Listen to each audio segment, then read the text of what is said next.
Greetings, everyone. Welcome, welcome, welcome. I am so glad you're here. Thanks for tuning in. Tonight, we'll continue our reading of The American Slave Coast, A History of the Slave Breeding Industry by Ned and Constance Subretti. We'll be reading two chapters tonight, chapters 41 and 42, so it's going to be a long session. So snuggle in. Get your pen and paper ready in case you have questions and listen up. Chapter 41, Hiring Day. It starts with a quote from General Insurance Agent number 3, Upper Street Level, Lexington, Kentucky, from the Semi-Weekly Statesman dated February 21st, 1860. Insure your Negroes in the Aetna Life Insurance Company of Hartford, Connecticut. Rates reduced. Z. Gibbons. Separation of families? Yes, indeed, said the fugitive Lewis Clark at an anti-slavery meeting in Brooklyn in 1842. If the gentleman had been in Kentucky at New Year's time, he wouldn't need to ask that question. Of all the days in the year the slaves dread, New Year's Day was the worst of any. For folks come for their debts then, and if anybody is going to sell a slave, that's the time they do it. And if anybody's going to give away a slave, that's the time they do it. And the slave never knows where he'll be sent to. Oh, New Year's, a heartbreaking time in Kentucky. New Year's Day, a day for settling debts, was also the occasion of a great annual party thrown by white people throughout the antebellum South, Slave Hiring Day. Hiring is the customary term, though rental might be more appropriate. A single tavern might be the stage for renting hundreds of legal non-people. They stood in the seasonal bitter cold for as long as it took, while drink flowed freely from the bar for prospective purchasers. Those too poor to own slaves could come and gaze at the possibilities. For the enslaved, it was the day when they learned where they would be sent next, whether back to the same place as last year or to a new and dangerous job far away.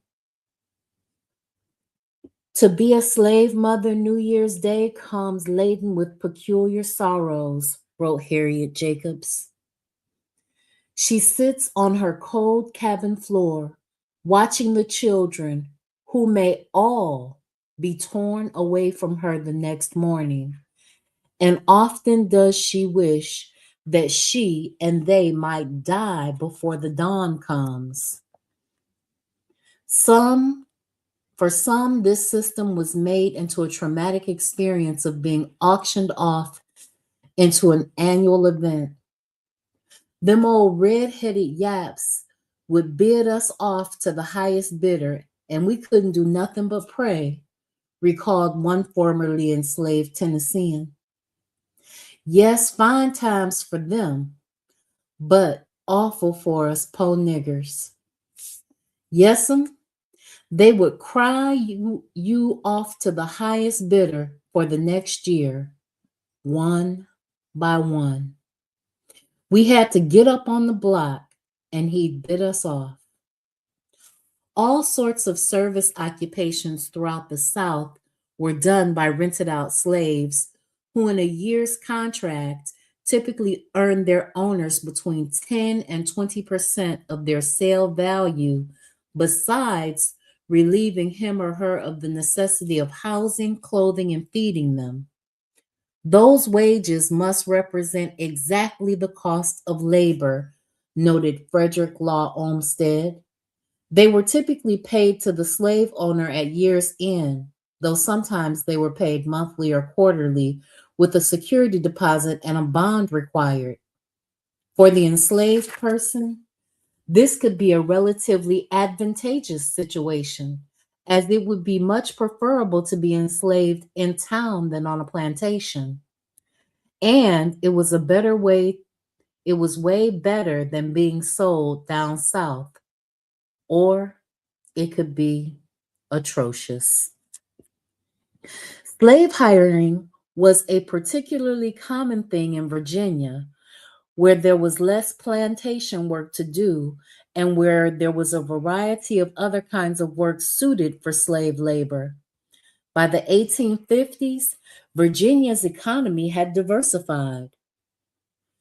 After lying fallow, some of its worn out tobacco land had been restored to productivity for other kinds of uses, but none had the income generating power of tobacco.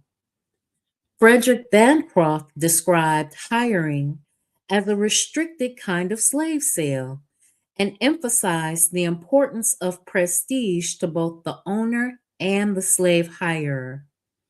The hirer, as well as the owner, was popularly considered as belonging to the slave holding class. So they got a two for one.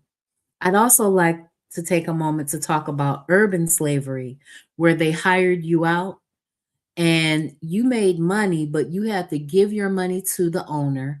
You had to pay for your own lodging, your own health care, your own clothing, and you still worked like a slave. And you had to have papers in order to do that. Urban slavery, it was called. Kind of sort of like today, where you make money for your boss and the owners of the company, but you pay for your own housing, food, shelter, and health care. Just a thought. It boosted the hirer's prestige to have a slave working for him. And at the same time, it provided the owner a lucrative alternative to selling their slaves, which could have indicated a drop in his or her social standing. If that had to happen, it was best to keep it on the down low. Richmond was the best place in the state to sell nearly all kinds of slaves at good prices without publicity as to ownership, wrote Bancroft. Richmond might not have looked like much of an industrial city to a northerner, but it was the most developed in the South. Meanwhile, the sale of so many young people to traders over the decades had brought in plenty of capitalized labor to work with.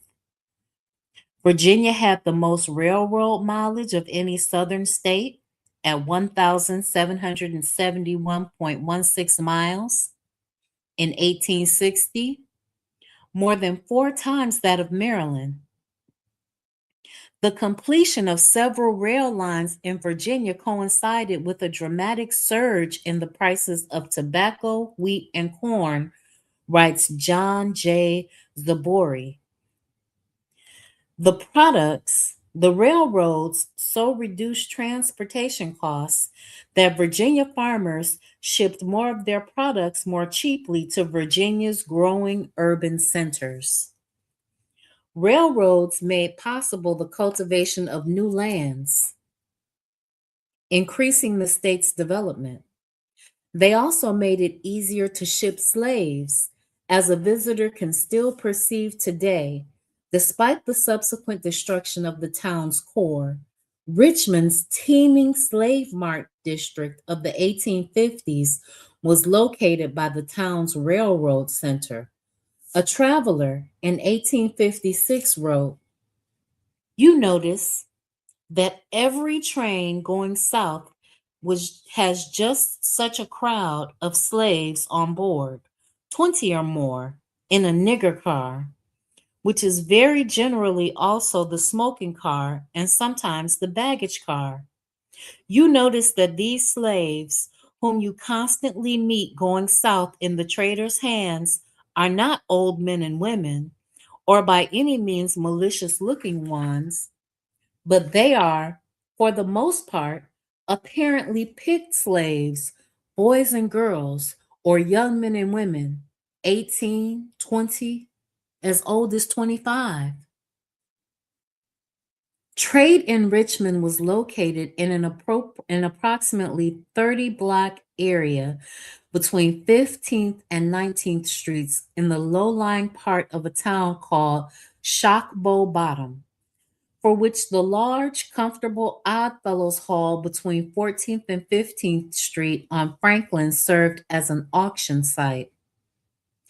The extension of 15th Street between Broad and Franklin was called Wall Street and was also known as Lumpkin's Alley for its tenant, Robert Lumpkin, who operated the best known of the city's many slave trading posts and was more informally known as the Devil's Half Acre. Lumpkin's slave jail has become emblematic of Richmond's slave trade, but Lumpkin was only one of dozens of traders, and his jail was one of several. Records show that as of 1840, Lumpkin owned an 8-year-old girl named Mary, by whom he subsequently had 5 children. As the pending acquisition of Texas stimulated the Virginia trade, he bought 3 lots on Wall Street in 1844, which were assessed at $6,000 in 1848. And Lumpkin was not the first trader to operate on that site.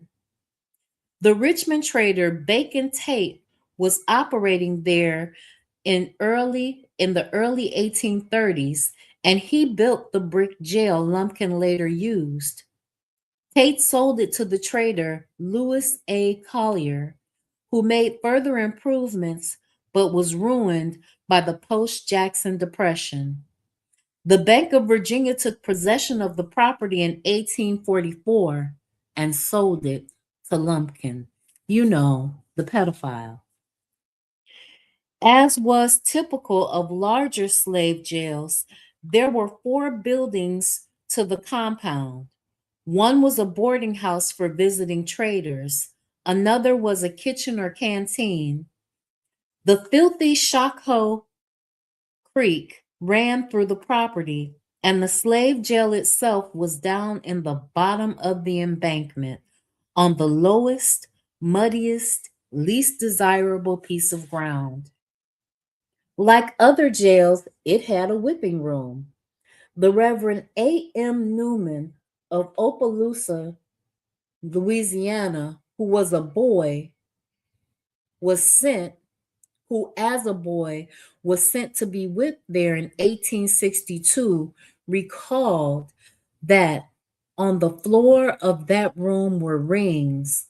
The individual would be laid down, his hands and feet stretched out and fastened to the rings, and a great big man would stand over him and flog him.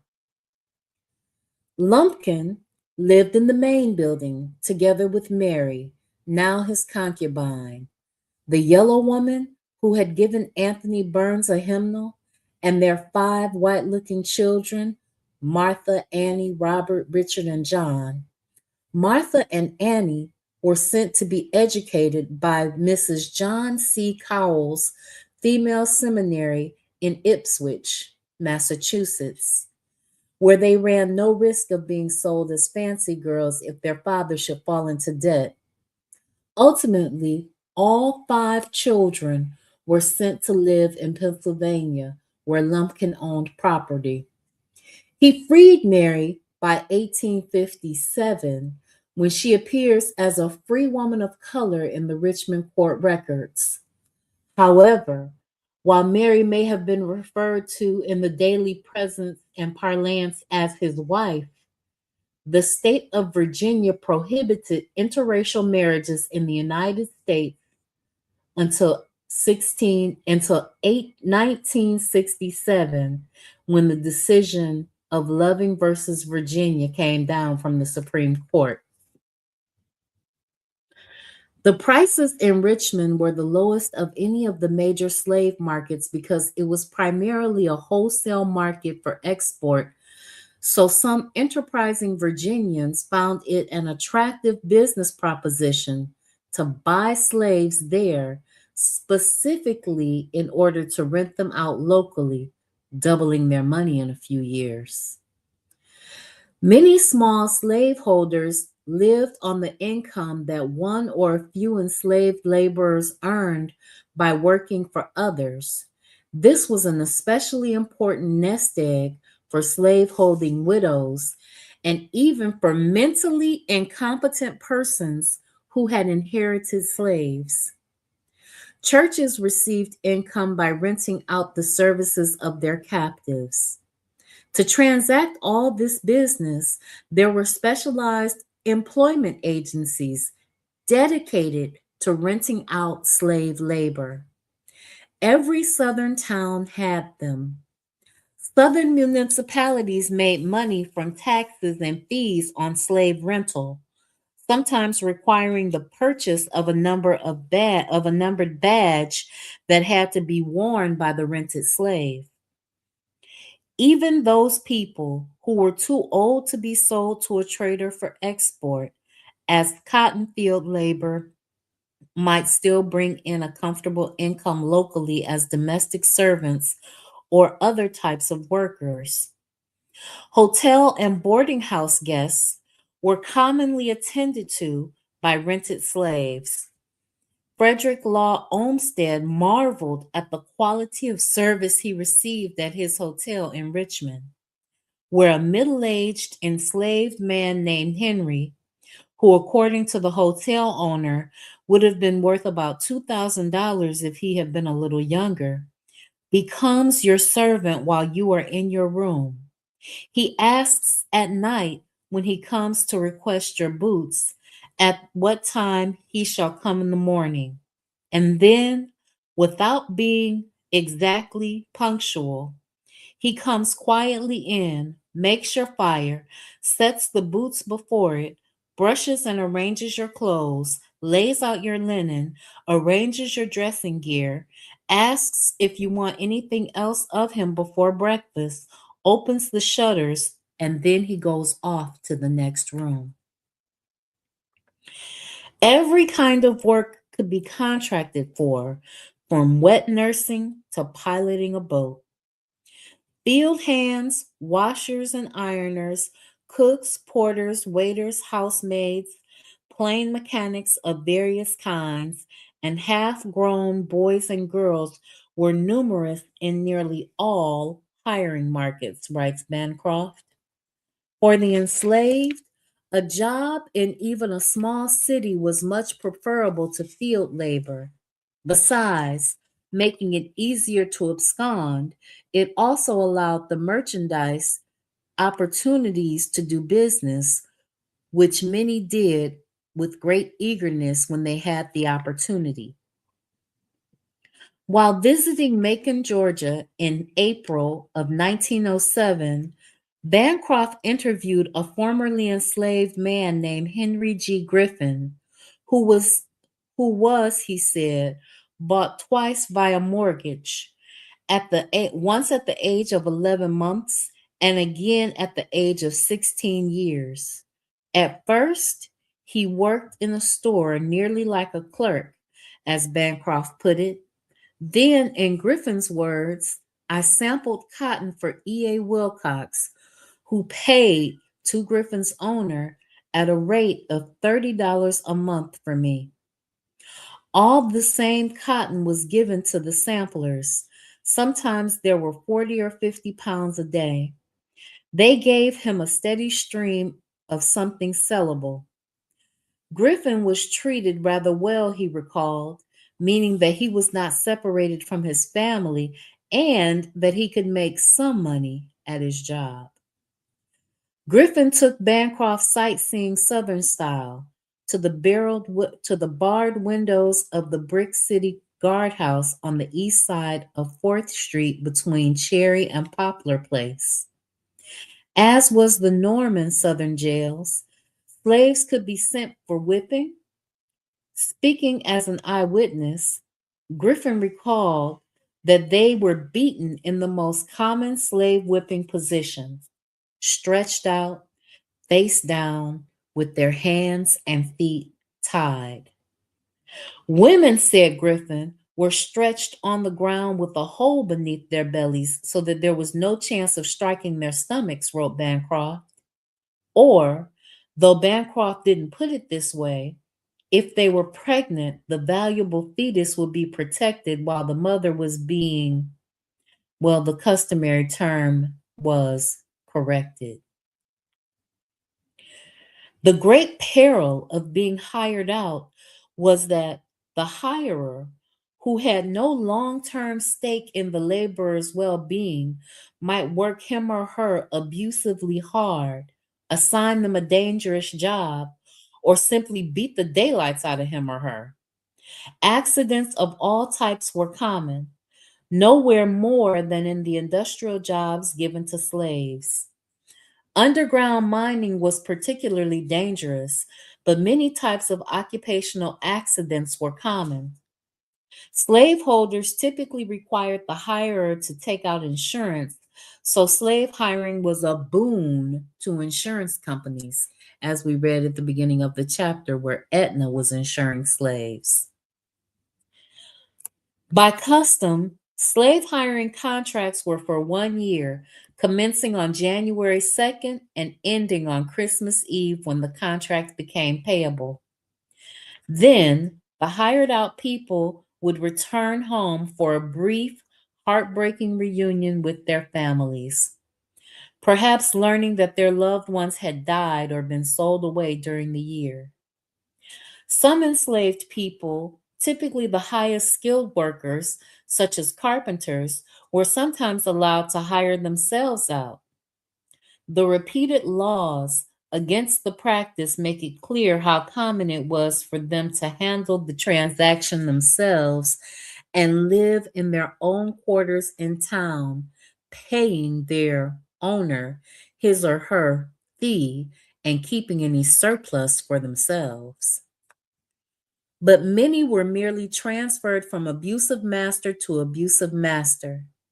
John J. Zaborny cites the case of a slaveholder who wrote a letter to a man who rented a woman named Delphia from him, which perhaps provides one demonstration of the workings of pro slavery theology. I am sorry to hear that Delphia is so impudent, but glad to be able to recommend a cure for which I have often tried with certain success. Let the overseer take Delphia and give her 50 lashes on her bear and repeat the dose morning after morning. Delphia is no inconsiderable part of your household, and I humbly suggest that it is your duty to command her that she may keep the way of the Lord, to do justice and judgments. See Genesis chapter 18. What is due from Delphia to you? Service, labor, ready, willing, faithful service, unquestioned obedience. If she fails in this, she keeps not the way of the Lord to do justice and judgment.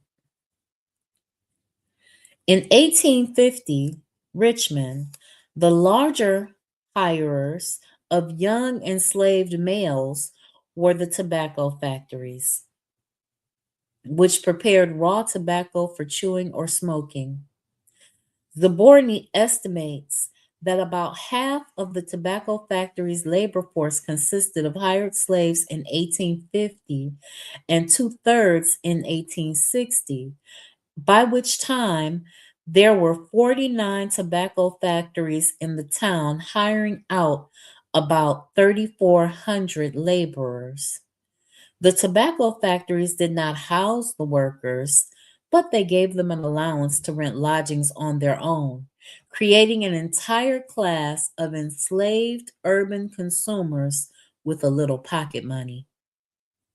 Musicians at a Saturday night dance were commonly enslaved workers whose music skills sometimes allowed them the opportunity to make a few coins for themselves. But in one case, the scale was much higher. The South's best known contract attraction was a slave named Blind Tom or Tom Wiggins. With a mental age of 6 or so, Wiggins was what was then called an idiot savant and today might be called severely autistic. Born in Columbus, Georgia in 1849, he had an eidetic memory for sound. He could do little else but play piano, which he did all day, every day. He could reproduce verbatim an entire political speech in all its sonic detail without any understanding of it. He could simulate convincingly the sounds of a rainstorm on the piano or a battle. He could play music after hearing it once and was said to know some 7,000 pieces, and he composed music of which we have no recording or piano roll, though some sheet music was published, presumably bearing a dubious relationship to what he actually played.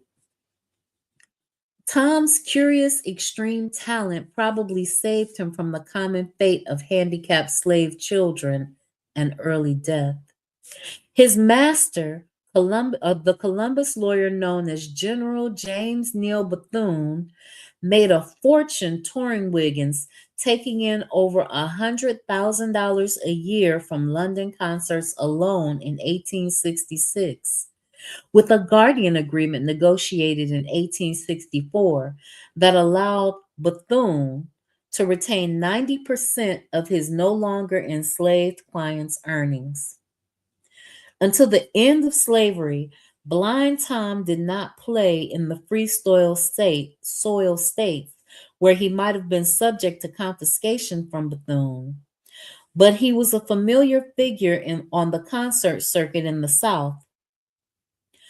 What a model for musical labor relations. The manager owned not merely the artist's contract, but also the artist and could sell him if he chose.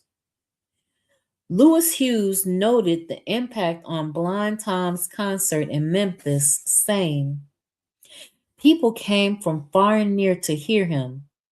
Those coming from the villages and small towns who could not get passage on regular trains came in on freight or flatboat cars. The tickets were $5 each, as I remember. Boss said that was expensive. But all must hear this boy pianist." Many were the comments on this boy of such wonderful talents. As I drove our people home, they seemed to talk of nothing else. They declared that he was indeed a wonder. Isn't that interesting? That even back then, he was like the precursor to a Stevie Wonder. They called him Blind Tom, so I'm assuming that he was blind and he could play the piano. I wonder if this was a precursor to Stevie Wonder. Greetings, Forecast. Thanks for tuning in. I'm so glad you're here. After secession, fearing the worst, should he be removed from Bethune, the frightened, mentally impaired, because remember he had the mind of a 6-year-old, blind teenager declared himself in favor of the Confederacy, making him its best known supporter. Isn't that a shame? He was afraid of what would happen to him. A blind pianist that toured London and generated over $100,000 for his owner in a year and was still enslaved and trapped in a contract where this lawyer said that he could still get 90% of the revenue he generated even after freedom. The authors talk about that being the model for the modern day contracts that they give artists to this very day. You know, they have these 360 contracts where no matter where your music is played on what planet, that the record label owns you for that period of time and everything you produce. Chapter 42, Vanish Like a Dream, starts with a quote from James McPherson's Songs of Selma. My soul is tormented with fears. Ah, they are dead. Their swords are red from the fight. Oh, my brother, why hast thou slain my Salgar? Oh, Salgar, why hast thou slain my brother? Dear were ye both to me.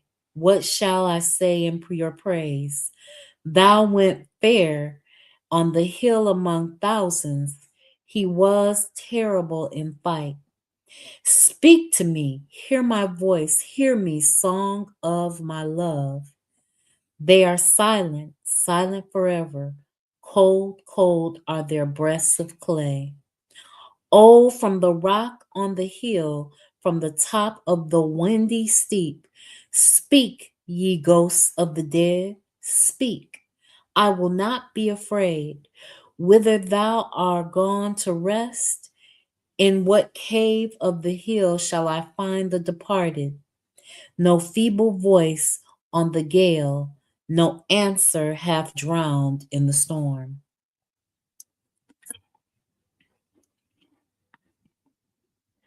Upriver from the Gulf of Mexico, port of Mobile, William Rufus Devane King co-founded the town of Selma, naming it for the city in the songs of Selma, an over-the-top, internationally popular literary fraud.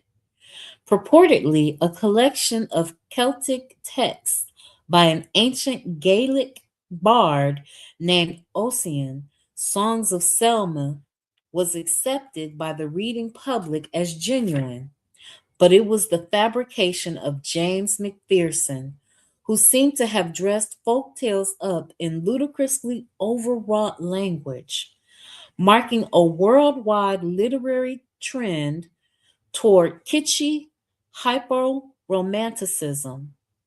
The Songs of Selma became a staple of a strain of pseudo-Celtic nationalist mythology in spite of their bogosity.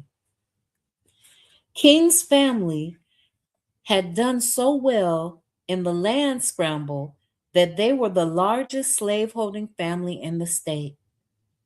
King, William Rufus Devane King, became Alabama's first senator in 1819. He was, according to an anonymous campaign biography, about 6 feet high, remarkably erect in figure, and well proportioned. Some in Washington called him Aunt Fancy behind his back, while Andrew Jackson is best known to have referred to King's good friends, James Buchanan, as Miss Nancy. Tennessee Congressman Aaron Brown, in a letter to Sarah Childress Polk, referred to King as Buchanan's wife. Buchanan and King were a pair of lifelong bachelors who were not attracted to women, and it was somewhat common, writes Robert P. Watson, for Washingtonians and others to refer to them mockingly as women. Perhaps they were just good friends, but from our contemporary perspective, they look like a gay couple. And yes, queerness or gayness, or call it what you will, existed back then, even though it was less well understood in James Buchanan, rural southern Pennsylvania birthplace than in the big cities. Nevertheless, Buchanan and King met in 1834 and moved in together in 1836, maintaining a stable household in Washington. Both had nieces who posthumously burned a number of their uncle's letters to each other. They domiciled together until 1844 when King left the country to be Polk's minister to France. If there had been same-sex marriage with community prosperity, Buchanan would have been a large slaveholder because King owned over 100 slaves. Though Buchanan lived in the free state of Pennsylvania, he was from the state's south, the borderland with slave territory, and he was ardently pro-slavery, to say nothing of duplicitous, saying, "I cannot rely upon his honest and disinterested advice," Polk wrote in a diary about Buchanan, where he was Polk's Secretary of State. Polk's admiring biographer Robert W. Mary calls Buchanan self-centered, devious, dishonest, and cowardly. The power couple's plan was for Buchanan to be president and King to be vice president. It went awry. Buchanan didn't get the nomination in 1852, losing on the 49th ballot to the former Mexican war general Franklin Pierce, with Buchanan thus being edged out by the most pro-slavery New Englander. But King got the vice presidential nomination, apparently in the hope that Buchanan would help out in the battleground state of Pennsylvania. After the nominating convention in Baltimore, New Hampshire Congressman Edmund Burke wrote to Pierce, addressing him as general, saying, "I think we did right in putting King on the ticket. You know he's Buchanan's bosom friend, and thus a great and powerful interest is conciliated. The slave states will fall into our laps like ripe apples." The Democrats won, but King was ill with tuberculosis and took the oath of office for Vice President of the United States from his convalescence in Cuba, a political feat that has not been repeated since. Wasting away, he barely made it home to Selma in time to pass away 45 days after the beginning of his term on April 18, 1853. For the rest of Pierce's term, the office of vice president was vacant. Even Franklin Pierce's biographers can't find much good to say about him. A Jacksonian in politics and romantic in literary taste, Pierce was the only president from New Hampshire. Once in office, he named his close friend and campaign biographer, the perpetually broke writer Nathaniel Hawthorne, to the plum post of U.S. Consul in Liverpool. In the biography, he wrote of Pierce, the New Englander Hawthorne had eagerly stoked sectional tension, disparaging those Northern men who deemed the great cause of human welfare as represented and involved in this present hostility against Southern institutions. At the risk of redundancy, we will remind the reader that Southern institutions centrally included the legal right to force mate adolescent girls and sell the resulting children. Hawthorne went on to explain Pierce's position on slavery. It was God's problem, not the president's. He characterized slavery as one of those evils which divine providence does not leave to be remedied by human contrivances, but which, in its own good time, by some means impossible to be anticipated, but of the simplest and easiest operation, when all its uses shall have been fulfilled, it causes to vanish like a dream. So he thought that after they had extracted all of the wealth out of the Black people, after they got tired of being served hand and foot, after they got done with us, that we would simply vanish and disappear. This is why I tell you that they had several colonization schemes to Africa. They wanted to send us away once slavery was done. The country was torn in half over slavery. The Fugitive Slave Act was in effect. The Whig Party was crumbling. Southern radicals were organizing to secede, and Hawthorne promised that one day slavery wouldn't be a problem. Elected on a strongly pro slavery Southern platform that included the annexation of Cuba, Pierce named the Mexican War veteran and already declared secessionist Jefferson Davis as his Secretary of War, giving him on the job training in the management of armies.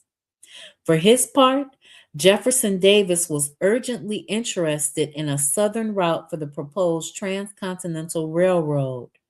Though it was a disadvantageous route from an engineering standpoint, and he enthusiastically promoted what became known as the Gadsden Purchase, negotiated in 1854 by James Gadsden, the Jacksonian U.S. ambassador to Mexico. Greetings, KW Don 7. Thanks for tuning in. I'm so glad you're here. We're just starting chapter 42, and we're on page 597, where they talk about how white people thought slavery would vanish like a dream. Gadsden was a Charleston aristocrat. His grandfather, Christopher Gadsden, had built Gadsden's Wharf. A second cousin, Thomas Gadsden, was one of Charleston's most prominent slave dealers of the 1850s, though there was quite some competition for the title. Gadsden was an old line Jacksonian who had served in the Seminole campaign. At a time when the secession project was already well underway, the $10 million Gadsden Purchase, was the last major acquisition of territory by the continental United States, giving Washington control over what is now the southerly strip of Arizona and New Mexico. The reason for the Gadsden Purchase, with its farthest south possible location, was the same reason a wealthy South Carolinian name was on it. Rail shipment would be the only practical way to export slaves from the South to Southern California, as well as the best way to bring California gold back. A railroad was needed. The South wanted it. The Compromise of 1850, the one that admitted California as a free soil state, had not removed the South's dream of slavery in separate Southern California. Far from it. Speaking of an elderly slave owner in 1855 who wished to sell out, Frederick Law Olmsted noted that he thought of taking them to Louisiana and Texas for sale. But if he should learn that there was much probability that Lower California could be made a slave state, he supposed it would pay him to wait, as probably, if that should occur, he could take them there and sell them for twice as much as they would now bring in New Orleans. Olmsted also quotes a politician whose campaign in 1855 argued that if slavery were permitted in California, Negroes would sell for $5,000 apiece. We have always been the store of value in this country. That was, of course, pure conjecture. But if but it was the slave owners, but it was what the slave owners wanted to hear. With even Mississippi approaching saturation point for enslaved labor, population pressures mili- militated militated for a new territory to sell their ever increasing human capital into. In other words, the slave breeding industry was reaching critical mass for unraveling, and unless the expansion of slavery territory could postpone the collapse. From California, it would have to expand outward into Asia, and this was discussed on occasion. Describing the slave labor colony under my lead, he would build in California. Gadsden wrote in an 1851 letter to General Thomas Jefferson Greene in San Francisco, saying, Negro slavery under educated and intelligent masters can alone accomplish this. They have been the pioneers and basis of the civilization for savage countries. Let us feed our own people and add cotton and corn and rice to the gold export. And no power can buy with that which is washed by the Pacific.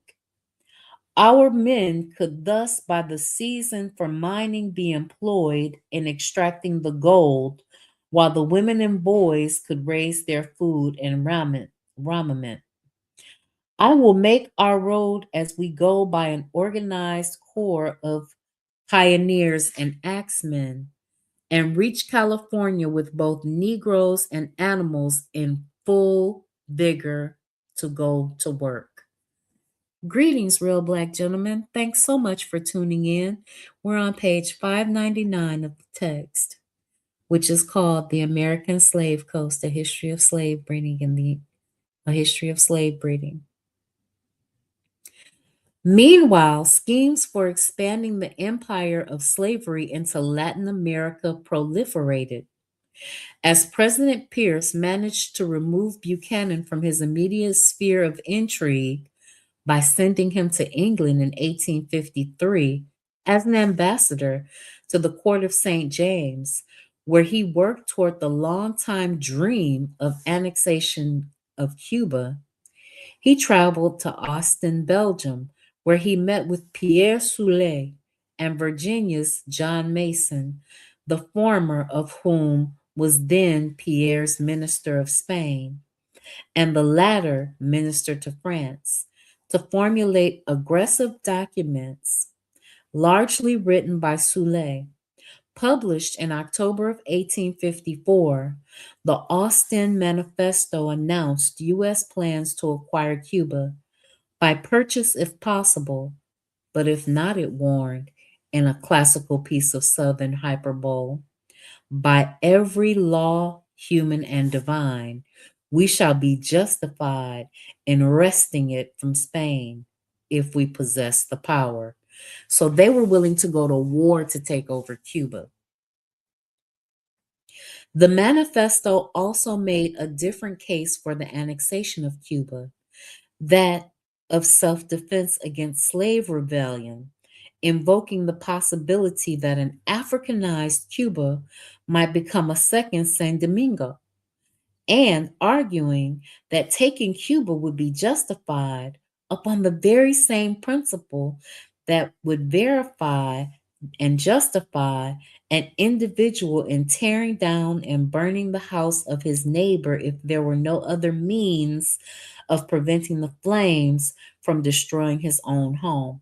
So they wanted to go in and destroy Cuba because they felt that Cuba could become an Africanized society. And while the text here talks about the fact that they were afraid of Saint Domingue, they were actually afraid of it becoming a second Haiti. Keep that in mind. Again, when you're reading white authors, you have to be able to also filter through some of the things that they're saying. Find it interesting that they highlighted that homosexual relationship for us as well. Bankrolled by Cuban exiles, John Quitman, who by 1853 was the leader of the Secret Order of the Lone Star, tried to organize an invasion of Cuba that never sailed. But another filibuster, the Nashvilleian William Walker, a great admirer of Napoleon, invaded and took over Nicaragua in 1855. Walker had been previously acquitted by a sympathetic jury of violating the Neutrality Act for the taking of Baja California and declaring it the Republic of Southern California. An anonymous correspondent to DuBose Review called on Virginians to relocate their slaves to Walker's Nicaragua, poo-pooing the problem of yellow fever and exulting by saying, "Here is a new state soon to be added to the South, in or out of the Union. Here is the first piece of Mexico, in fact, the whole of which in a short lifetime will fall into the hands of the white men of the North. And it behooves you to begin in time to secure your portion of the prize, for you are going to find it no easy task. I speak of Mexico, including, of course, Central America in the same destiny, with absolute confidence. The expulsion of the Spanish masters has left the country to the red man, the Spanish Indian, an inferior and incompetent race, and the result is altogether analogous to the result of emancipation in the West Indies, just as the cause is similar. In both instances, the support of the strong will and high intelligence of the white man has been withdrawn, and forthwith the red man and the black man, liberated but incapable and helpless, have sunk down from the position in which they had been held up and sustained, and lapsed rapidly toward their original and natural barbarism. So this is that scientific racism where they feel that the white man is more superior just because he's white, and that black people, red people, and even yellow people are unable to organize themselves and build strong communities.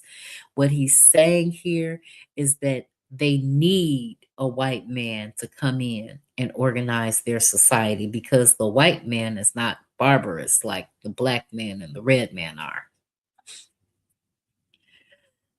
Boosterism reflected the fact that every newly acquired slave territory revalued a slave owner's human holdings upward drastically. President Pierce obligingly recognized Walker's Nicaraguan government in 1856, but Walker was driven out in 1857. He was captured and turned over to Honduras in 1860, where he was promptly executed by the Honduran government. So Honduras had some similar interests with us because they executed this bastard. Yay for them at the time. The great issue of Franklin Pierce's presidency of his signing of Stephen Douglas's disastrous Kansas-Nebraska Act on May 30th, 1854. As pro-slavery bandits attempted to implement slavery in Kansas through murderous intimidation with two rival state constitutions, one slave and one free, both vying for recognition. The clashes were a precursor of the violence of the coming war over slavery, right down to the lethal participation of the abolitionist terrorist, John Brown, who in 1856 was a commander in two battles in Kansas. It was after expressing his outrage in the Senate over a massacre in Lawrence that abolitionist Senator Charles Sumner was viciously beaten while seated at his desk on the floor, the Senate floor, by South Carolina Representative Preston Brooks. A couple of things you got to unpack here. So you got to unpack John Brown. John Brown wanted to be included in the industrialization of America and in the social and political hierarchy. He was not this altruistic white man that just saw slavery as bad. He's portrayed that way, he's depicted that way because they would like you to remember him that way. But the true John Brown, and forecasts can shed more light on this, but the true John Brown was basically a social climber that wasn't let into the big boys club. And they are talking about the violence on the Senate floor. That violence still happens on the Senate floor. And while they may not be whipping them, they bring in guns to Senate. They bring in weapons into the Senate. So this is not a civilized place. Forecast says people don't realize John Brown had two uprisings and that they let him off because he was white.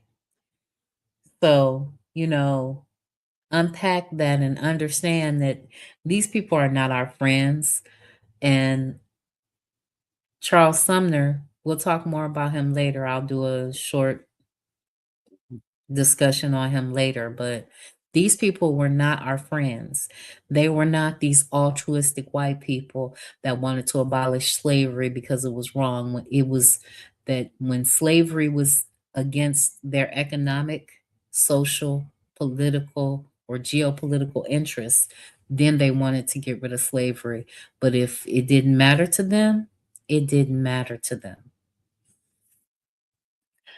Douglas's Kansas-Nebraska Act sent shockwaves through the North because it declared Kansas and Nebraska should be slave territory. It effectively repealed the Missouri Compromise, which had been the basis of the entire deal between North and South since 1821. In doing so, it cut the fragile tethers of a frayed peace treaty loose. Pierce left office unpopular after one term in 1857. The oldest living Jacksonian, still in a major position of power, the 80-year-old Roger B. Taney had been Chief Justice of the Supreme Court for 24 years when he handed down one of the most notorious decisions in the history of American jurisprudence, Dred Scott versus Sanford. The court had been deliberating the case for 2 years, but it held the decision until a slightly less old Jacksonian, 65-year-old James Buchanan, was inaugurated as president in 1857. It was Buchanan's fourth try to reach the presidency by appealing as cravenly as possible to the slave owners' wish list, and this time it worked. The annexation of Cuba, which would have been an enormous windfall for slave breeders, was Buchanan's major campaign issue. Had he been able to do it, he would have joined Jefferson, Jackson, and Polk in the pantheon of territorial expanders. But Spain wasn't about to let that happen. Meanwhile, Cuban agriculture was changing and had a few planters who were looking to emulate the U.S. slave breeding model for sale to their own voracious domestic slave labor market. A boosterish 1859 article in Harper's extolled the practice of one, saying, in former times, before the introduction of machinery, the number of Negroes employed was greater, and in consequence of the short space of time allowed for the manufacture of sugar, the mortality among the laborers was excessive. 10% per annum used to be a common average of deaths on plantations managed by reckless and unwise agents. In such cases, the Negroes worked 20 hours out of the 24 during the season. Since the introduction of steam, The Negro mortality rate has been much less, and the number of hands employed has been largely diminished. A force of 100 field hands will now suffice to work a very large plantation. Experience has also shown the mischief of overworking the men. Mr. Drake of Havana long since proved that by allowing his Negroes a fair amount of sleep and nutritious food, they could not only perform far more work than the hands of his neighbors, but could add yearly by natural increase a large sum to his estate. He's talking about they make more babies when they're not stressed out because they are not worked to death and they're not so tired that they go have sex and they make babies. On many estates in Cuba, it is known, though the female slaves are quite numerous, the natural increase is comparatively nothing. President Buchanan did not acquire Cuba, but he began one of the most remorselessly pro slavery administrations ever. Buchanan not only knew in advance from Taney that what the Dred Scott decision would be, he improperly and without precedent interfered with the decision making process, pressuring judges. 2 days before the decision was announced, Buchanan lied in his inaugural address about not knowing what the result would be.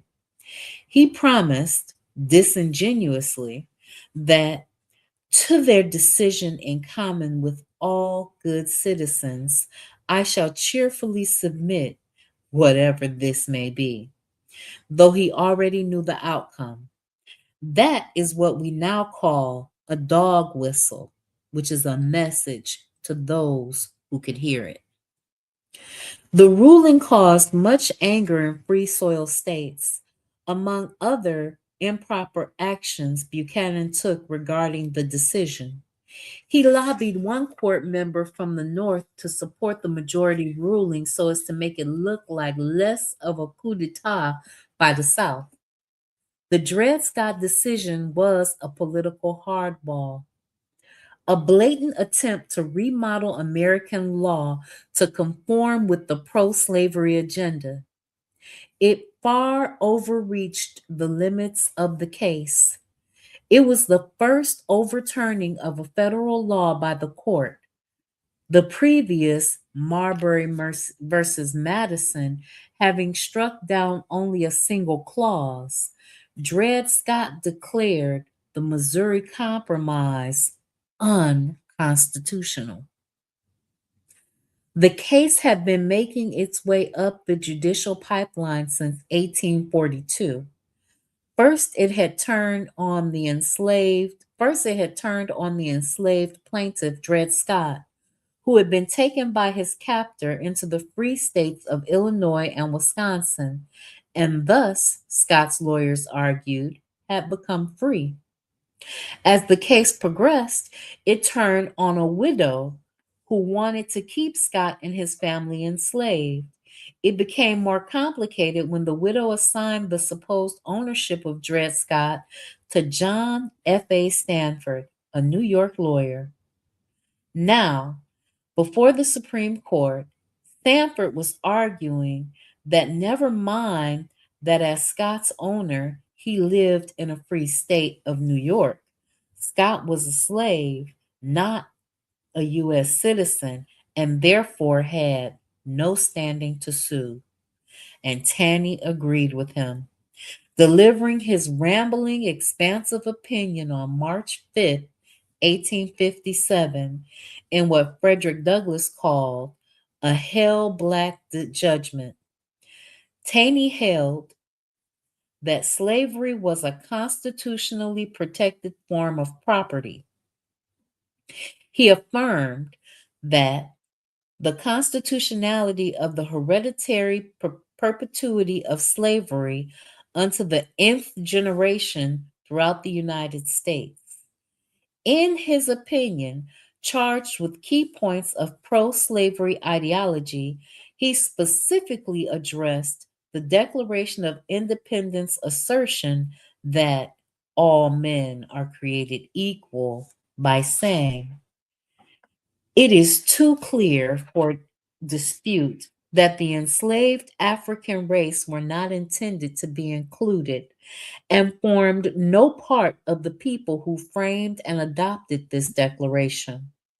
For if the language as understood in that day would embrace them, the conduct of the distinguished men who framed the Declaration of Independence would have been utterly and flagrantly inconsistent with the principles they asserted, and instead of the sympathy of mankind to which they so confidently appealed, they would have deserved and received universal rebuke and reprobation. Yet the men who framed this declaration were great men, high in literary acquirements, high in their sense of honor, and incapable of asserting principles inconsistent with those on which they were acting. They perfectly understood the meaning of the language they used and how it would be understood by others.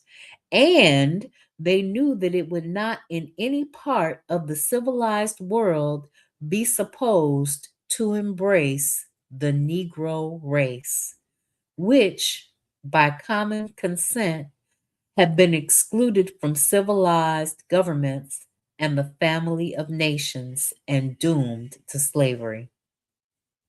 They spoke and acted according to the then established doctrines and principles, and in the ordinary language of the day, and no one misunderstood them. The unhappy black race were separated from the white by indelible marks and laws long before established, and were never thought of or spoken of except as property. And when the claims of the owner or the profit of the trader were supposed to need protection. Jefferson's famous phrase was not law, but drawing on it, Taney explained the common Southern understanding of it. And he did so while ruling for the United States that Negroes could not be citizens, whether enslaved or free. They had, he approvingly noted, for more than a century before been regarded as beings of an inferior order and altogether unfit to associate with the white race, either in social or political relations, and so far inferior that they had no rights to which the white man was bound to respect, and that the Negro might justly and lawfully be reduced to slavery for his benefit. Dred Scott declared that there was no safe haven anywhere in the United States where slavery could not exist. If slaves remained slaves, then their masters took them, when their masters took them to free soil states, then all states were slave states. So it meant that free people of color had no access in any state to the courts, to contracts, or to owning property, since they could not be citizens and thus had no legal basis to exist as free people anywhere in the country. As the implications of the Dred Scott decision sank in, the question emerged, why not just enslave them all? After all, women were already slaves, noted Richmond's George Fitzhugh, a descendant of William Fitzhugh. In the Dred Scott year of 1857, Fitzhugh published Cannibals All, or Slaves Without Masters. The husband was a legally recognized property of his wife's services, and may legally control in some measure her personal liberty. She is his property and his slave. The wife has also a legally recognized property in the husband's services. He is her property, but not her slave. The father has property in the services and persons of his children till they are 21 years of age. They are his property and his slaves. After deciding who was and wasn't a slave, Fitzhugh warned the North that abolitionists were really communists who were using slavery as an issue, the slavery issue as a Trojan horse, saying, every one of the leading abolitionists is agitating the Negro slavery question merely as a means to attain ulterior ends, and those ends nearer home. They would not spend so much time and money for the mere sake of the Negro or his master, about whom they care little. But they know that men, once fairly committed to Negro slavery agitation, are in effect committed to socialism and communism, to no private property, no church, no law, no government, to free love, free lands, free women, and free churches. Socialism, not abolition, is the real object of Black republicanism. The North, not the South, are the true battlegrounds. The agitators of the North look upon free society as a mere transitional state to a better but untried form of society. That was the kind of thing Southern men said to each other as their butlers brought them brandy. But Fitzhugh went further than most. It was not necessary, he explained, to have a racial boundary. Prefiguring that racial capitalism of Ayn Rand, he saw the strong and natural masters as natural masters of the weak. It is the duty of society, he asserted, to enslave the weak. In the Richmond Enquirer of December 15th, 1855, he wrote that anyone could be a slave if they were inferior. Nature has made the weak in mind or body slaves, the wise and virtuous, the strong in body and mind are born to command.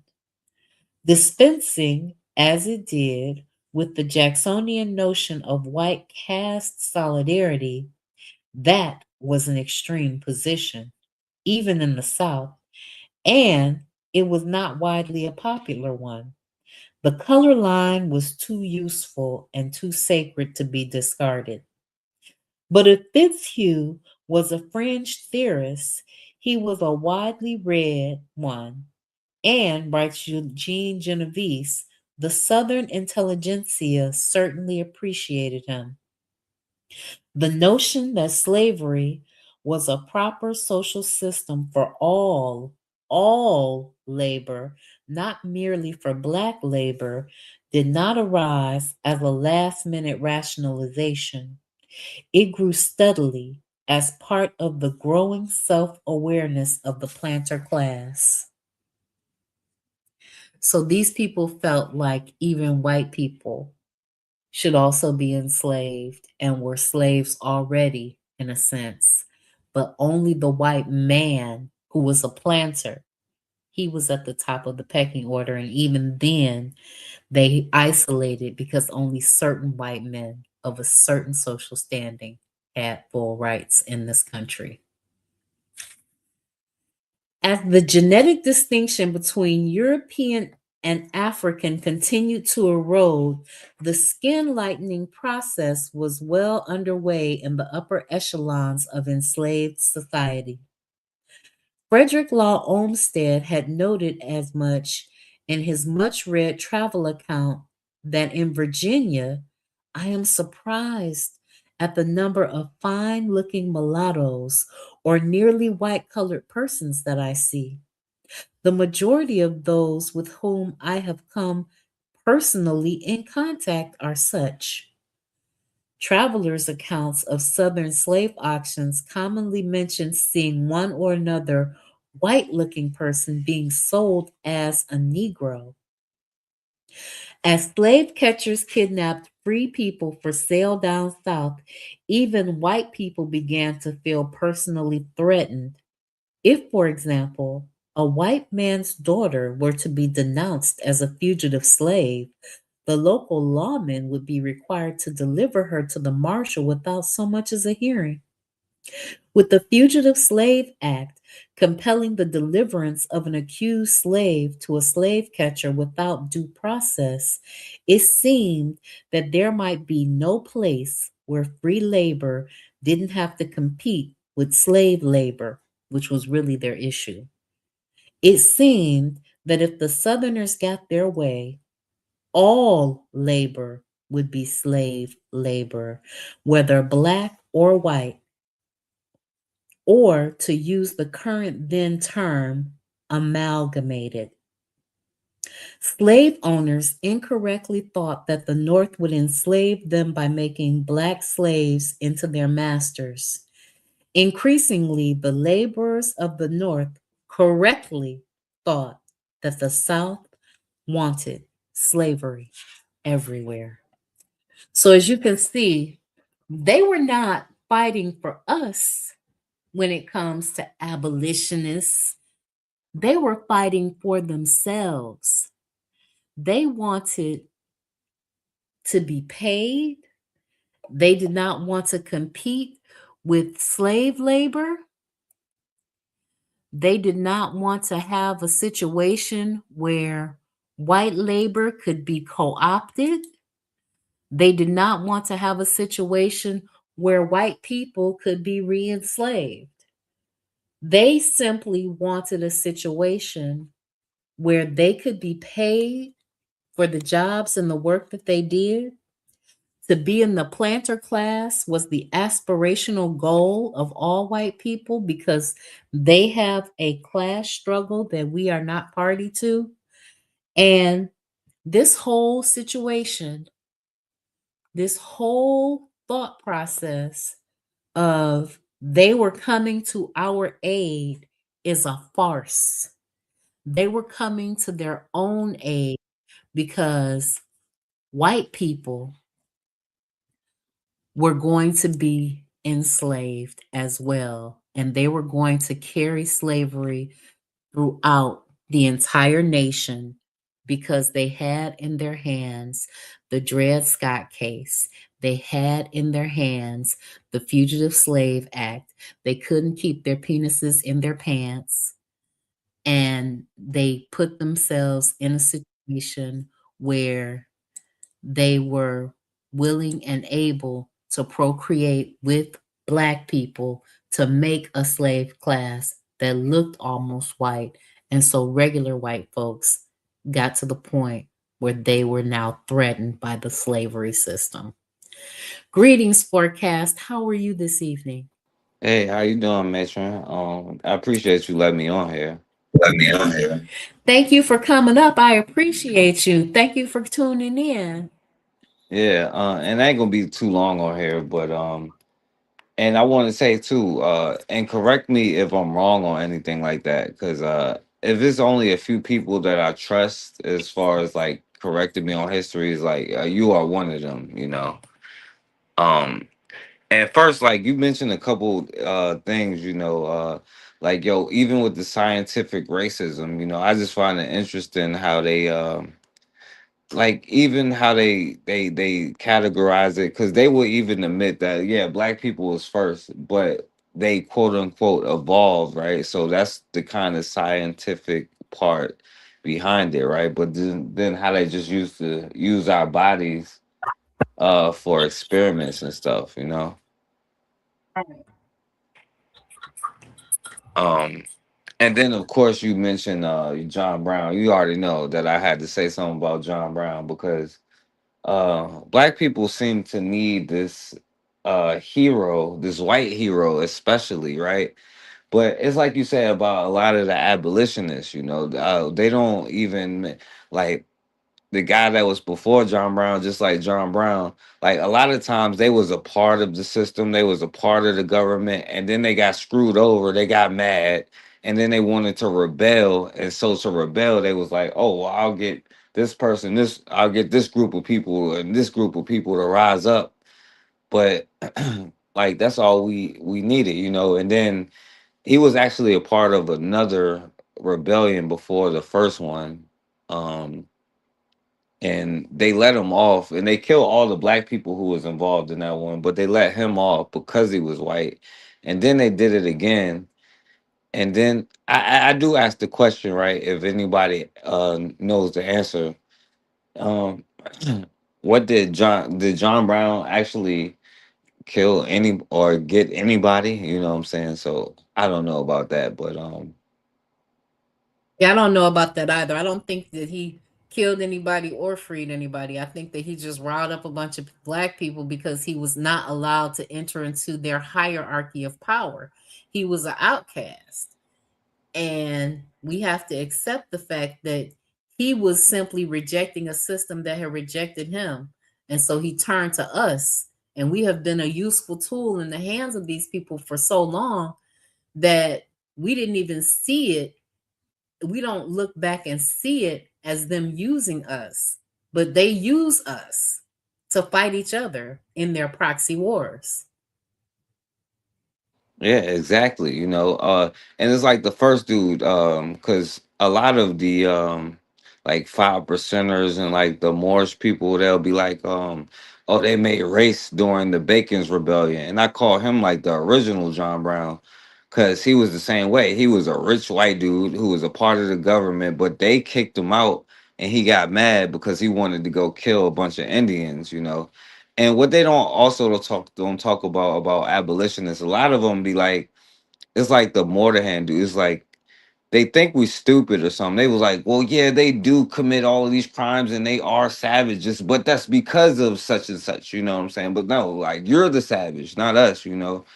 And that's the mentality. Like, okay, well, I have to be this leader. And then even a lot of the because if people knew more about history, they would name a lot more than just the John Browns and the certain people, because it's like a white girl that made a black town or whatever, but it was like end up being like some weird kind of sex thing, you know what I'm saying? But um I don't know. And then even Benjamin Franklin, and I mention him because I think he was one of the original white nationalists, because they call him an abolitionist because he was against slavery, quote unquote. But because it's like you said, like the poor white people and all that, he wanted it to be a white nation. And he was like, why increase the sons and daughters of Africa, when we can make this a white nation and red nation, because whatever they had going on with the Indians and stuff like that.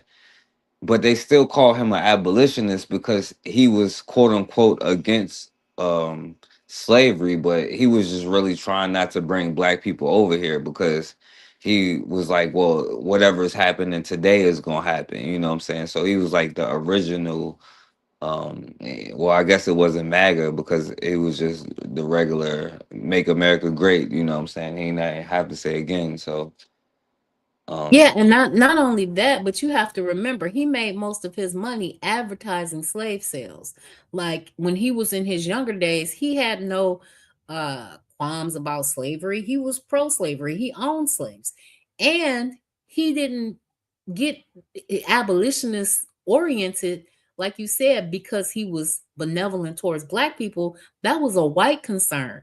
And I think that his greatest fear is what's happening to them right now, where their birth rates are not exactly. at replacement level. Okay. So since their birth rates are not at replacement level, and other minorities, not necessarily us, but other minorities are out birthing them for the first time in forever, in a long time, because I won't say forever because I think our numbers were higher when we first got here. But for the first time in a long time, their numbers are lower than the minority population. So this is going to be a majority minority country, but we as Black people have decided that we don't want to birth our way out of this situation. You have some families, some Black families that have, 5, 7, and 10 kids, but we don't do that anymore. They sold us on the idea of rugged individualism and education, which is not how you get out of this situation. You get out of this situation by building a strong Black family. And when you build that strong Black family, then you can get out of this situation. And that's what other immigrants and other minorities have learned coming to this country. Sometimes a couple of generations have to be in hell working jobs they don't want to work or doing businesses they don't necessarily want to do. And we sell our children on the idea, well, some people sell our children on the idea of go to college, get an education in what you want to do, and what if you do what you want to do, or if you study what you want to be and things like that, then you'll never work a day of your life and you'll be happy and all this other stuff. We need to do strategic marriages, and we need to teach them to build strong Black families. See, yeah, that's all facts right there, and that's original thinking too. Even when you was like strategic families and strategic.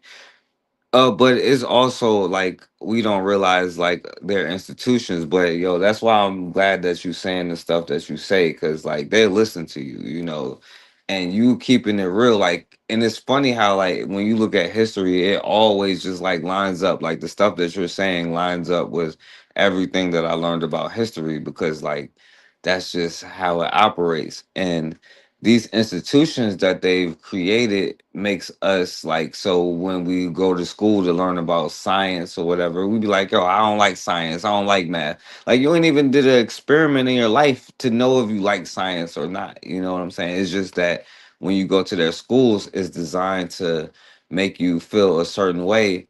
And it's the fact that we look for, I blame us though, because and one thing that I want, like, I don't know if you've seen that movie Sarah's Gold or whatever, about the young the young girl who had the oil or whatever. But even in that movie, right, even though that's not true, they had to have the white savior, and you can guess how the white savior is going to work.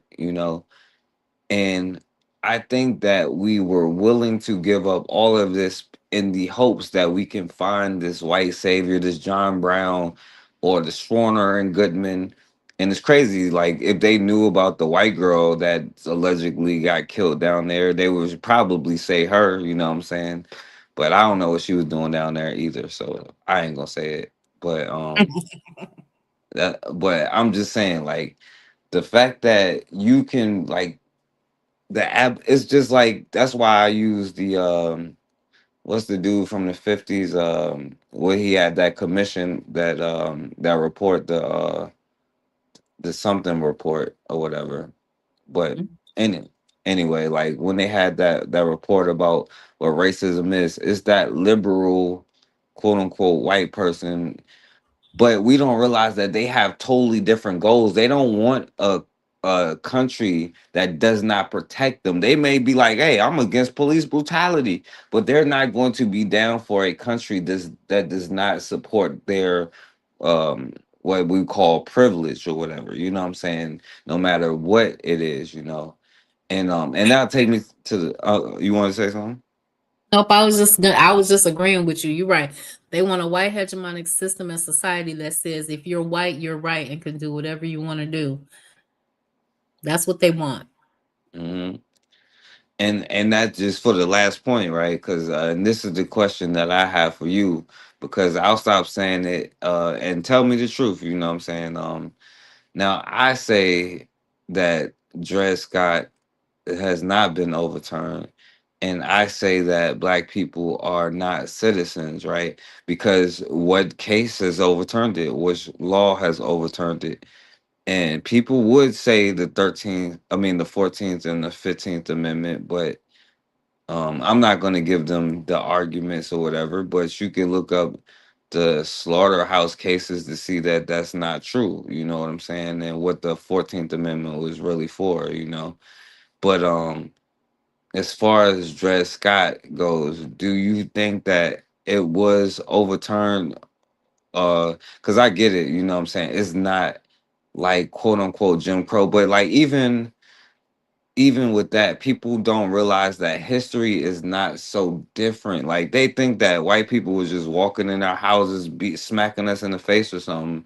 Like that's not how it was going. You know what I'm saying? Like, don't get me wrong, police brutality, lynching, and all that stuff was real. It is real, but black people wasn't just some cowards or whatever. They wasn't just doing whatever. And today isn't as far off from like say the 20s as we would think besides technology, and I don't know, what do you think about has the Dred Scott case been overturned? Do you think the 14th and 15th amendment and the laws and all that stuff actually overturned it? Well, they wrote those laws to protect business interests. You know what I'm saying? Like that is more about business interests and personification of a corporation and them having those rights. They in practice have not overturned Dred Scott. They in practice, because we can listen to them and we can look at what they do. Okay. If you run from the police, they essentially have the right to shoot you down dead like a fugitive slave. Okay. If you go to certain parts of the country and walk into certain restaurants, they will refuse you service.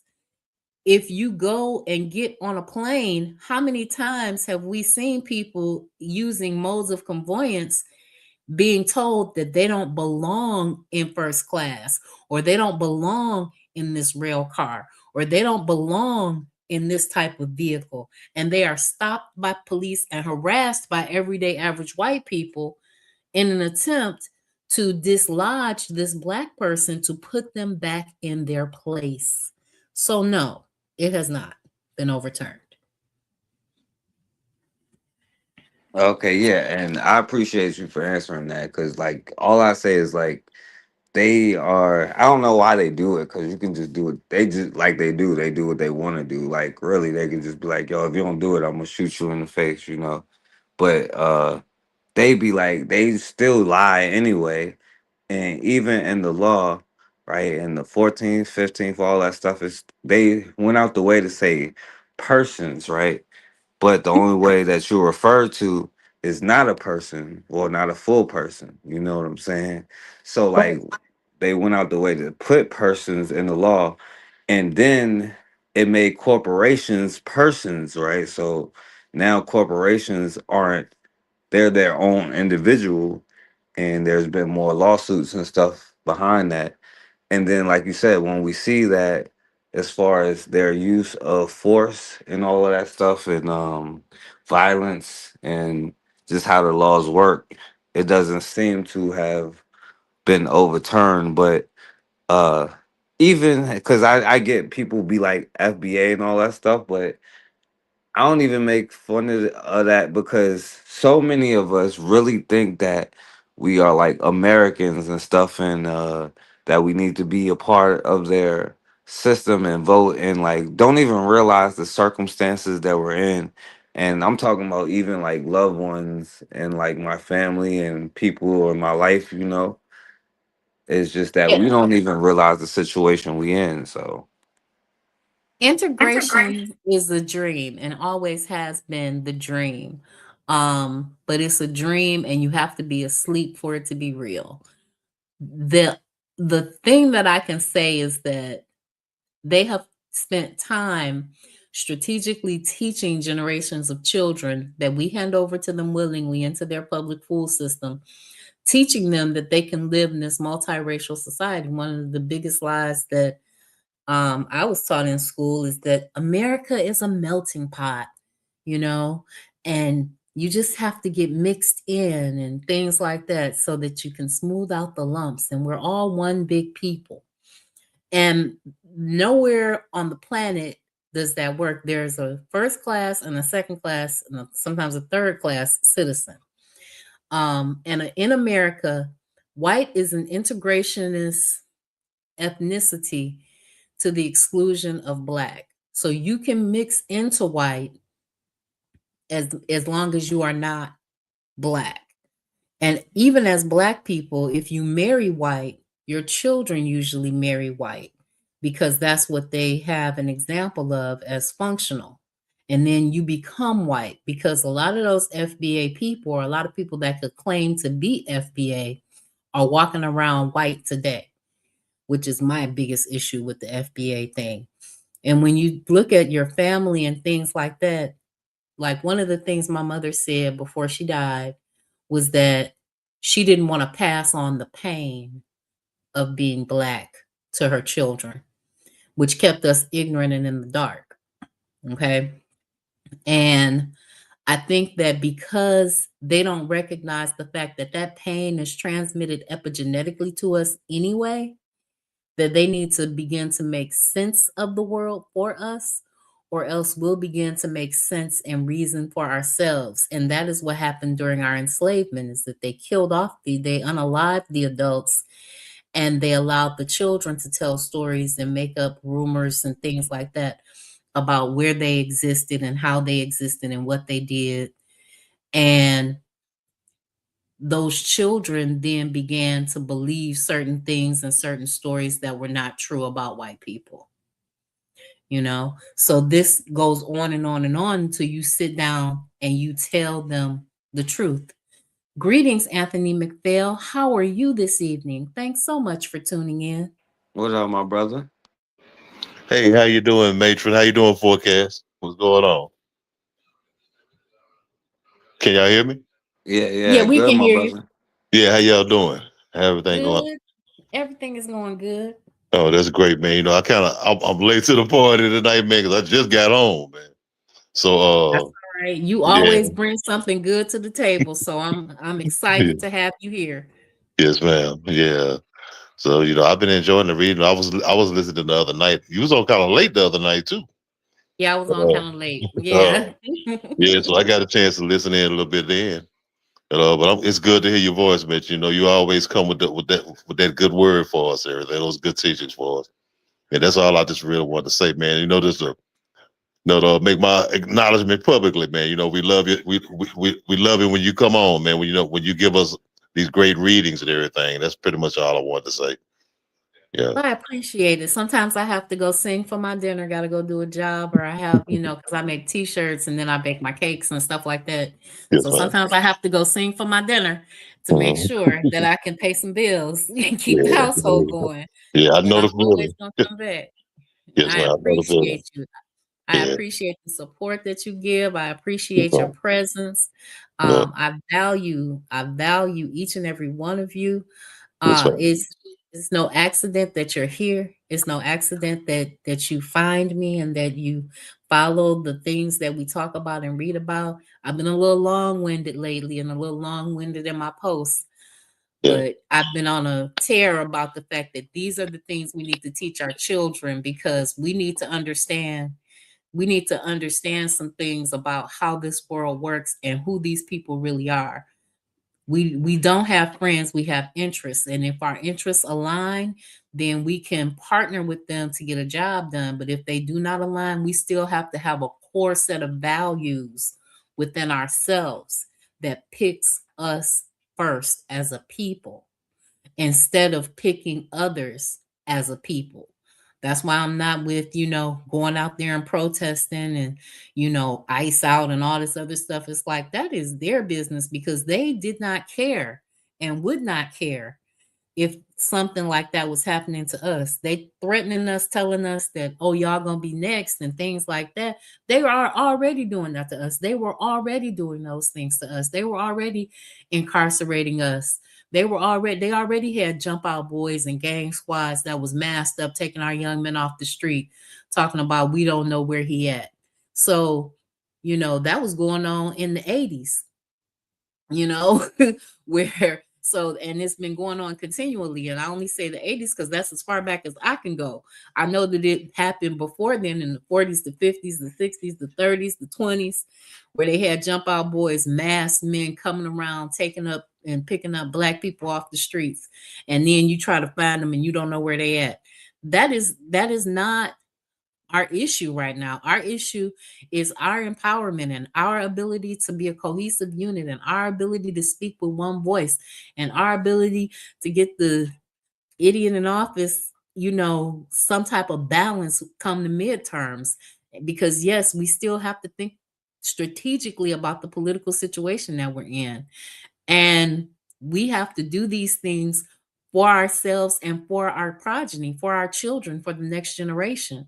Because while white women were the biggest losers in this federal jobs cut because they want to send their women home to get pregnant and make babies, we have to look at the fact that Black families were impacted and Black women have been impacted, and that their earning power has been decreased because they're no longer in those good, secure jobs that they were in. So now they have to go out into a marketplace that they may not be prepared for, or they have to figure out a side hustle, or they have to figure out something else to do. So these are, just some of the things. And I've been on a little bit of a rant lately because these are the things that I think we should be talking to our children about in a language that they can understand. It's definitely, those are definitely things that we need to know.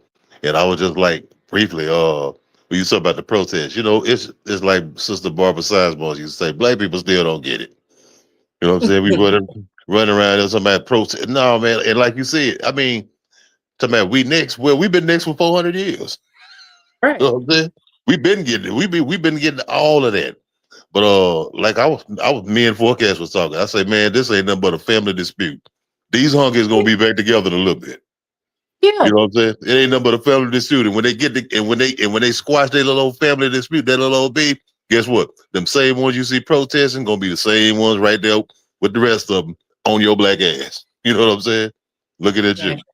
So I just wanted to say that, man. And like I just want to say, we really appreciate all the great work you do. I appreciate all the great work Forecast do. His upcoming book coming out and everything. And so I really appreciate both of y'all, man. And I'm gonna knock off and just y'all gonna let y'all finish, man, because I'm trying to get some stuff straight here. I just got on. So I'll see y'all later. Y'all take it easy. Much love to both of y'all. All right. Thank you. Much love to you as All right, well. peace, my brother. All right, peace. Well, yeah, I'll just say, and I'll second that. I appreciate that you definitely back on, and I listened to you and Anthony drop so much knowledge, and y'all are like two of the few people that I will listen to, and I will correct what I say, especially about history, but I want to say something about what y'all just said, right? Because even when you like, yo, the Jump Out Boys was in the 20s and 30s. I was like 17, 20, and 30s. You like, where your freedom papers at, boy? You got your papers, boy? And this is the issue, because black people is like, well, right is right, right is right. Like, what does that mean? Like, we don't even know the definite. We don't have even the perspective of ourselves to define right and wrong. Right and wrong is all about your perspective. Because if I say something, quote unquote, is right or wrong, then you could be looking at me like I'm crazy because you coming at it from a different perspective, a spooked out perspective at that. You know what I'm saying? And then even with that, like, we looking at it as like, this is why I worry about some kind of because what you're saying is absolutely correct, and what MG2 be saying is correct. Well, you can work with these groups of people, but the problem is, right, like, we be like, well, we need to be fair and right and do what is right because the Lord is watching them for whatever the reason is. You know what I'm saying? We got to be so fair and so right that everybody else takes advantage of us. And then when we try to work with other groups of people, whether it to be to this or that, it's really us getting taken advantage of. You know what I'm saying? And it's crazy because that's why I'm like, I don't even see how it's possible for us to have any kind of allegiance, because no matter what it is, if we be in Islam, we the best. We gonna take Salat more than everybody else. If it's Christianity, you know what I'm saying, we gonna praise Jesus more than everybody else. As if it's politics, for whatever reason, we're gonna be the strongest, whatever side that we as black people agree on, we're gonna be that more than anything else than being black. You know what I'm saying? So how can we ever unite with another group when we can't even unite with each other. You know what I'm saying? So like, but I didn't mean to go on that rant. I'm sorry, Matron. I You appreciate are you letting me speak. fine. No, you are perfectly fine. You know, I appreciate it when you voice your opinions because that's the only way we're actually going to get these subjects out there and get them talked about. You know, for a long time, Black people were considered the moral compass of this country, and not so much how they treated Black people, but the fact that Black people could decipher and discern right from wrong and good from bad and, you know, evil from good and things of that nature. And we were looked at because, and we're still looked at that way because we are the first people. And although we may have we may have a way to know what is right and what is wrong, we have not capitalized and continue to harness the ability to say, but me first. And we need to get that but me first ideology on the inside of us. Because not me alone, but me, the collective me, the we first, the us first. And once we master that part of the conversation, then we'll be able to take the next step and move on to bigger, greater things. Because right now we think of the other as first, we think of outsiders as first, and a part of that is our own ego when it comes to the fact that Blacks have been told for a long time that we have superior genes, that you mix anything with Black, it's gonna come out Black, until these white women that was with these Black men started popping out these white babies. And when that started happening, we needed to take a step back and look at the fact that no, there is, as Oni Tase would say, genetic equity when it comes to two parents. But that baby has just as much a chance of coming out Black as they do white, especially in a society where our genes have been corrupted because we don't know what's in our genetic code. You know, we don't know who that European man was that accosted our great great great grandmother, or it could have been our mother. So we have to get to the point where we are choosing ourselves and choosing the collective we and choosing the collective Black and the Black consciousness first. Oh, uh Anthony McPhail said they used to say we the soul of America, you know, and we are not, because if we are the soul of this country, then we have done a piss poor job of taking care of its downtrodden, of its poor, of its lesser people. We have done an excellent job of taking care of a ruling class that wants to continue to rule over us. And we have to get to the point where we're not looking outward, but we're looking inward and growing outward to one another. Yeah, that's all facts right there. Like, I don't know. It's just, yeah, I 100% agree too.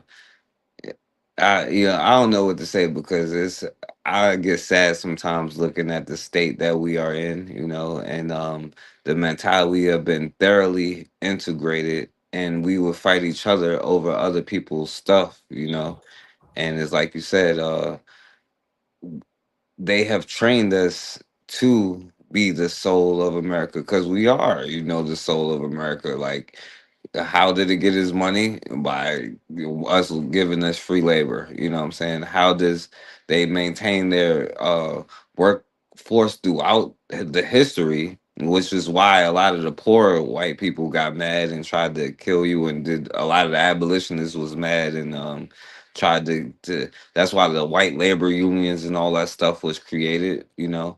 But yeah, I appreciate you for doing these readings and stuff like that, because it's stuff that we need to know, and they'll listen to you, Matron. They're not gonna argue with you, and you be keeping it real with them. So I'm glad that you are here and that you're doing what you do. So always keep doing what you do. You are the revolutionary, Matron. So I appreciate you. Well, thank you so much, Forecast. I appreciate you and I appreciate the work that you do because you and Considra come on there every Wednesday and you show us the fallacy of our ways. You show us the fact that we have an alignment and a kinship to a people that are not aligned with us or our genetic survival. They would like to annihilate us. Their entire strategy has been to extract from us and then throw us away and cast us off. If they could take us for our working years, the years that we are urban slaves in this country, right? And have us to pay our own bills, pay for our own housing, food, healthcare, have us reproduce, they would take us out and unalive us at the point that we were no longer able to work. Okay? They would do that. And we have to recognize that that's who these people are. If they thought that they could get away with sending us off to Africa in mass, to some place that is war torn and has few of the amenities that we have grown accustomed to, they would do that and they would make us pay for it. But we've gotten to the point now where we are entrenched in their society and we are not willing to go to Africa in mass because we recognize that there are some amenities here we're not willing to walk away from. Now, Casidra has found a beautiful place, and I think that if you can afford to go, you should go. But I think that if you can't afford to go, you should fight strategically and align yourselves with the values that are going to keep you on this planet, which are building a strong Black family, which are building a strong community and coalition of people, talking to those people about how you spend your money, spending your money strategically, and lining up with the things that are going to keep you on this planet. Because the only way to get this planet back is to remain on this planet with a consciousness that is geared towards conquering this planet and conquering the white man, first the one that's inside your mind, and then the one that is in front of your eyes. Nah, yeah, all facts, but it'll be all right because White Jesus will be here soon to save us, so it'll be okay. I appreciate you letting me on here to speak, and a great live and great lesson. Yo, you still got a lot more to this book left? This book has 5 more chapters, and then we're moving on to Kebuka and some other book. Okay, that's what's up. All right, yeah, I like this book right here. It's a good book, so I appreciate you letting me speak. Thank you, Mitchell. Thank you for coming up, Forecast. I appreciate you. So, as I said, we have to get to the point where we have a clear laser eye focus on who the adversary is and what an ally truly is. We don't have allies. We have common interests with people for a periodic point in time. Sometimes our interests overlap, most times they do not. And once we learn the lesson that our interests as a collective are important and have value, then we will get to the point where we can make decisions based on those interests. We won't be these conspicuous consumers that are just buying and spending $500 on a meal at a non-Black restaurant. We won't be these people that believe in rugged individualism more than the people that came up with the ideology of rugged individualism, because we're the only ones that can make rugged individualism real. We are the only ones that can make their ideas real. I would like to thank the Forecast, Anthony McPhail, KW Don 7, Real Black Gentleman RBG, for coming and tuning in with me tonight. I know that Sister Raw is listening. I know that Bwana Haguziki is listening. I know that Koku from the Bitter Medicine Podcast is listening. Oni Tase from the Pro Black Perspective is listening. And you. Yes, you, dear listener, you are listening, and I appreciate each and every one of you. I want to thank you. Sometimes I get a little long-winded in my posts, and I apologize for that, but I'm just trying to be thorough, and I'm trying to tell you the fullness of my ideas. I'm going to talk a little bit more about how white feminists co-opted our freedom struggle through Sojourner Truth in my next post, because I think that we need to understand that the white feminist fight is not the Black woman's fight, and that white feminism is an ideology purported so that the white woman could be equal to her man. So she's looking for a place of rulership. The Black woman has had the same struggle as the Black man for as long as there has been a Black woman and a Black man, and we are looking for equity. And this fake gender war that continues to be promoted throughout the internet is not something that an African-centered person needs to focus on. We need to get to the point where we recognize and realize that we are each other and we are for each other. I want to thank you for tuning in, and remember to listen to all the shows on KWAZ Radio. Peace, guys.